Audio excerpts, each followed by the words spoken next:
É com muita alegria que eu recebo você no segundo módulo. Primeiro, te parabenizar por ter concluído o primeiro módulo e segundo, para te informar que vem muita coisa boa por aí. Você está preparado? Porque eu estou contratualista, pronta para te ensinar mais coisas. Vamos lá? Vamos falar hoje sobre os efeitos dos contratos e a execução deles. Você já sabe alguma coisa sobre esse contexto?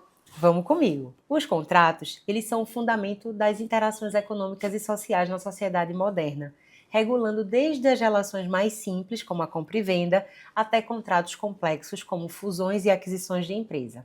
Nesse módulo, nós vamos nos concentrar nos efeitos dos contratos e em sua execução, abordando como as obrigações contratuais são efetivamente aplicadas entre as partes e como afetam os terceiros.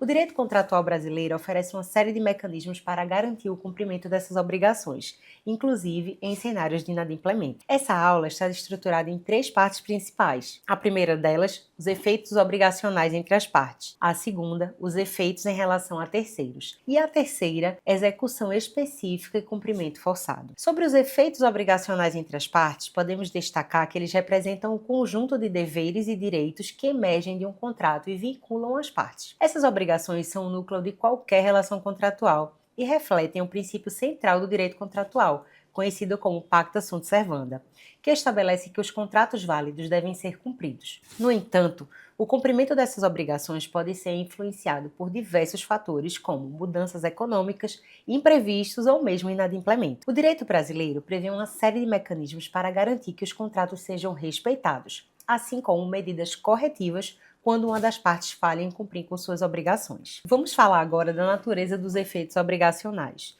Os contratos geram uma série de obrigações específicas que podem ser classificadas em obrigações de dar, fazer ou não fazer. Essas obrigações estabelecem os deveres de cada uma das partes, determinando o que devem fornecer, realizar ou se abster de fazer conforme acordado no contrato. A obrigação de dar envolve a entrega de bens ou valores. Um exemplo seria a entrega de um imóvel em contrato de compra e venda. Por sua vez, as obrigações de fazer implicam a realização de um serviço ou atividade, como a construção de um edifício. E as obrigações de não fazer referem-se à abstenção de determinadas ações, como a não concorrência em um contrato de trabalho.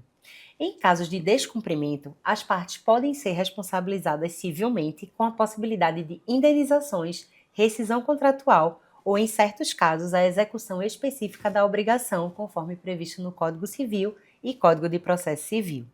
Um exemplo que eu posso trazer para vocês é sobre o contrato de compra e venda de imóvel.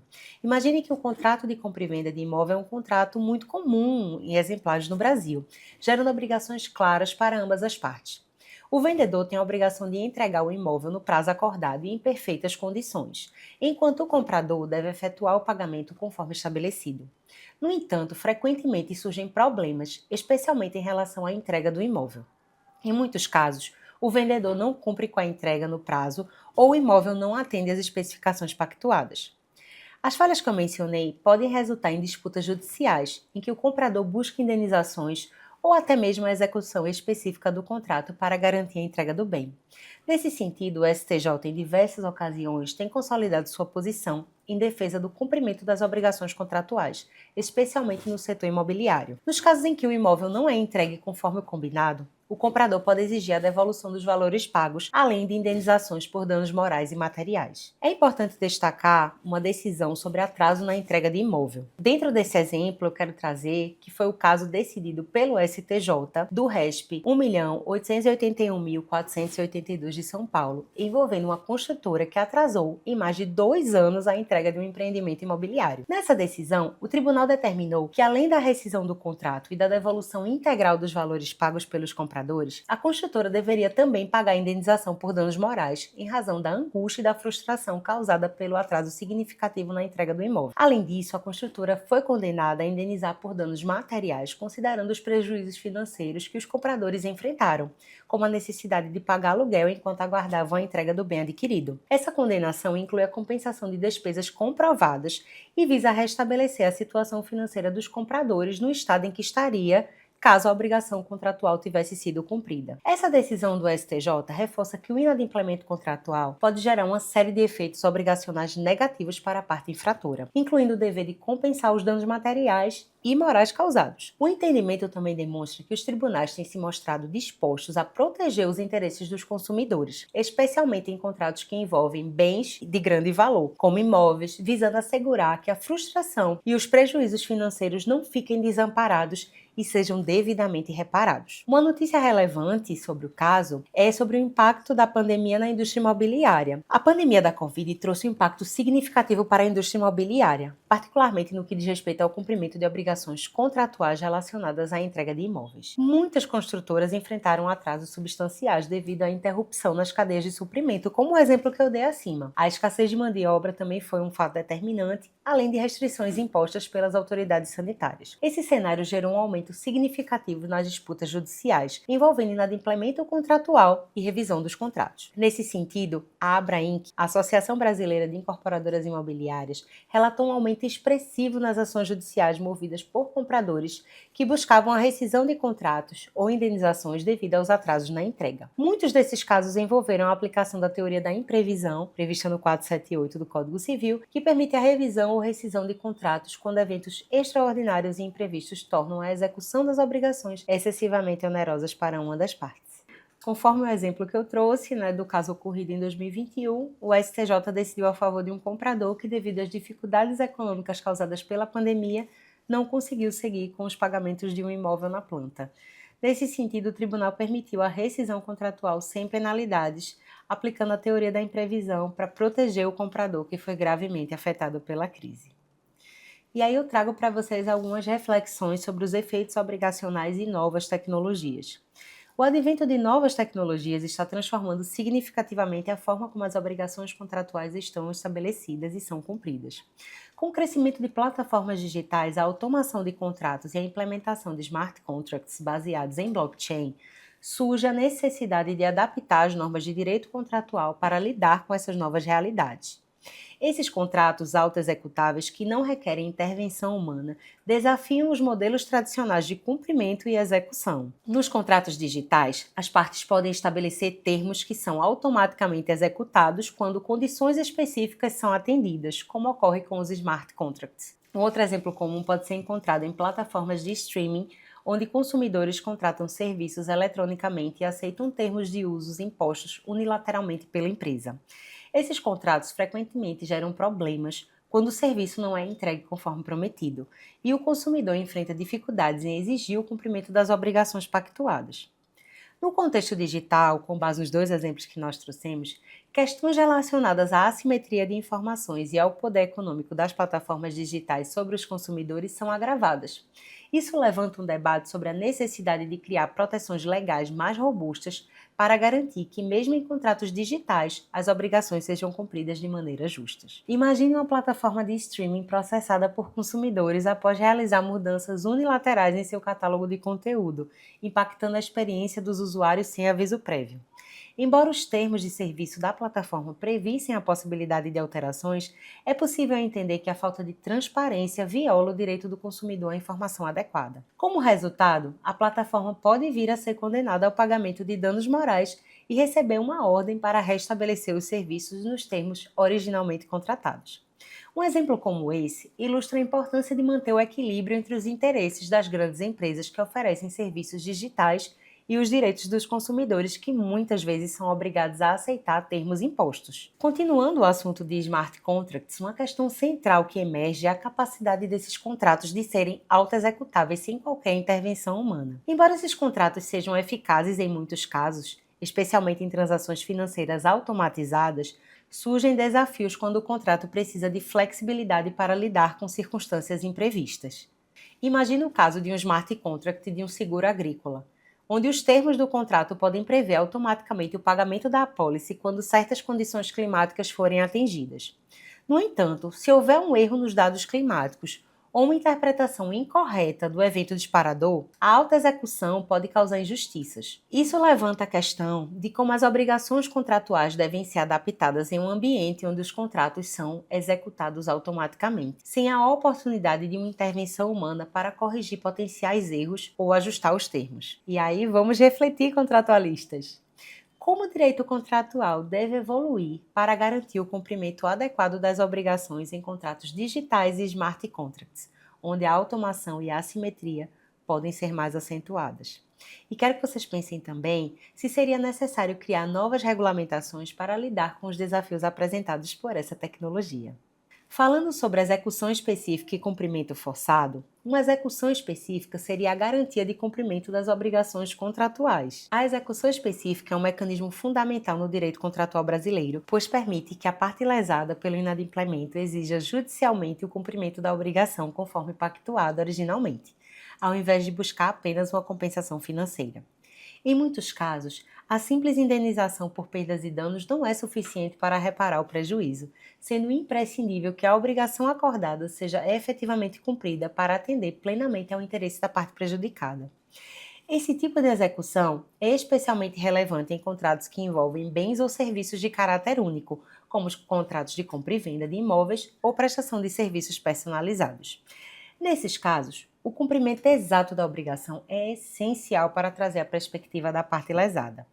O Código de Processo Civil regulamenta detalhadamente a execução específica, permitindo que o credor solicite judicialmente que o devedor cumpra as obrigações de fazer, entregar ou dar coisa específica conforme o compromisso inicial, como o caso de um contrato de compra e venda de imóvel, onde o comprador pode exigir judicialmente a execução específica da entrega do bem, caso o vendedor se recuse a realizar a transferência da propriedade conforme o acordado. Essa medida garante ao comprador o direito de receber o bem que adquiriu, assegurando que o vendedor cumpra sua obrigação original de entrega, em vez de oferecer apenas uma compensação financeira. Esse tipo de decisão busca proteger o comprador, pois a entrega do imóvel é essencial para atender ao propósito do contrato, não podendo ser substituída por mera indenização financeira. Quando a execução específica não é suficiente ou aplicável, o cumprimento forçado pode ser utilizado para garantir que as partes inadimplentes cumpram suas obrigações. Isso pode envolver o uso de medidas coercitivas, como a imposição de multas diárias, mais conhecidas como astrentes, a penhora de bens ou até a suspensão de direitos. As astrentes são frequentemente usadas para garantir que a parte inadimplente cumpra suas obrigações, sob pena de ter que pagar multas substanciais a cada dia de atraso no cumprimento. Como, por exemplo, imagine uma empresa de telecomunicação sendo condenada a pagar astrentes por descumprir uma ordem judicial de fornecer serviços de internet a um cliente empresarial. É possível que o tribunal determine que a multa diária seja mantida até que o serviço seja restabelecido, destacando que as astrentes são uma ferramenta legítima e eficaz para garantir o cumprimento das obrigações contratuais, especialmente quando o devedor tenta atrasar ou evitar o cumprimento. Esse exemplo ilustra claramente como o cumprimento forçado pode ser essencial para proteger o direito do credor de obter o cumprimento integral do contrato. O uso de medidas coercitivas é uma forma também de assegurar que as partes inadimplentes sintam o impacto financeiro de suas ações ou falta de ações e sejam incentivadas a resolver o descumprimento o mais rápido possível. Quero trazer para vocês também medidas alternativas, como a mediação e a arbitragem. Diante das dificuldades, métodos alternativos de resolução de conflitos, como a mediação e a arbitragem, têm ganhado destaque como alternativas eficazes para resolver disputas de execução contratual de maneira mais rápida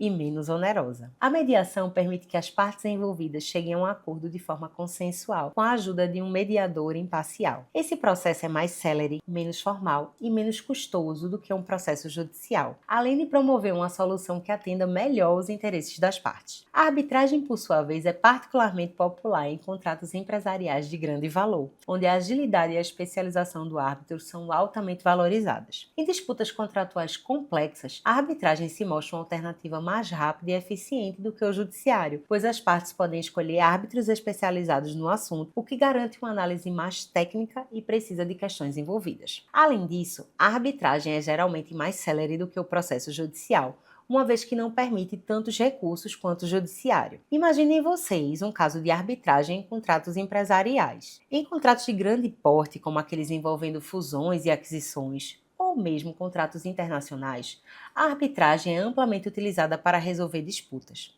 Um caso emblemático no Brasil foi a fusão entre duas grandes operadoras de telefonia, que envolveu uma série de disputas contratuais quanto à distribuição de ativos e a responsabilidade por dívidas pré-existentes. As partes optaram pela arbitragem, evitando o judiciário brasileiro, e conseguiram resolver a disputa em um prazo muito mais curto. Essa eficiência torna a arbitragem uma escolha comum entre as empresas que buscam soluções rápidas para seus conflitos, especialmente em contratos complexos, onde a agilidade na resolução da disputa é crucial para manter a continuidade das operações. É importante destacar que uma das principais ferramentas utilizadas no cumprimento das obrigações do Brasil, que são as astrentes impostas aos devedores, enquanto eles não cumprem a obrigação judicialmente determinada, tem uma função coercitiva pressionando a parte inadimplente a cumprir rapidamente suas obrigações. Contudo, a efetividade dessas multas enfrenta desafios práticos, pois em alguns casos a parte inadimplente adia o cumprimento, buscando reduzir o valor da multa através de recursos e medidas processuais. Em um exemplo envolvendo uma operadora de plano de saúde, caso um beneficiário acione judicialmente a operadora que se recusava a autorizar um pagamento de procedimento médico urgente, é provável a imposição de astrentes diárias para compelir a operadora a autorizar esse procedimento.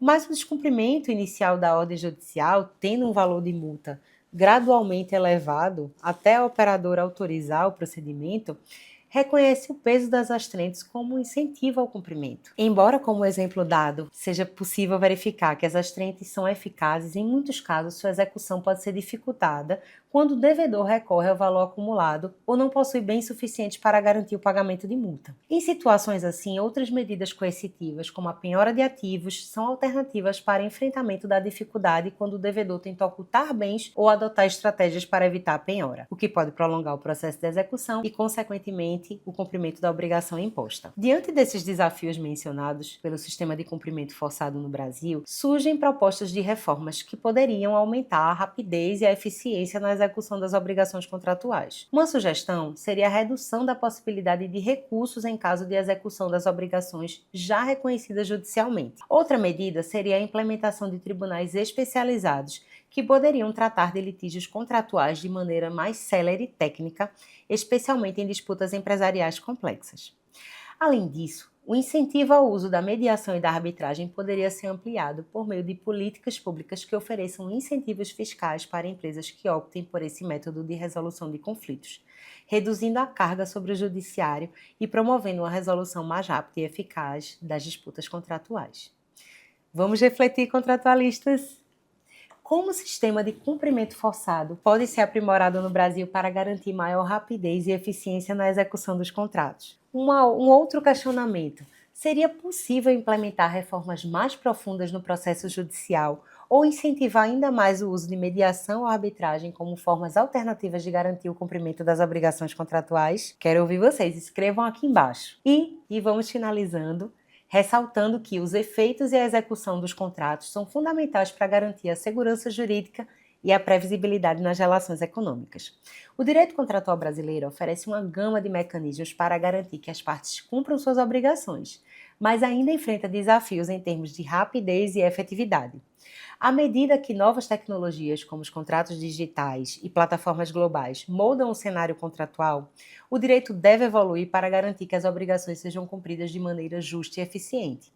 As decisões judiciais recentes mostram que o sistema está em constante adaptação, mas é necessário continuar aprimorando os mecanismos de execução específica e cumprimento forçado, especialmente para lidar com os desafios da era digital da economia globalizada. E vamos refletir, contratualistas. Será que o direito contratual brasileiro está preparado para enfrentar os desafios impostos pelas novas tecnologias? Seria necessário criar novas regulamentações ou mecanismos processuais para garantir que a execução dos contratos seja eficaz e adequada às novas realidades?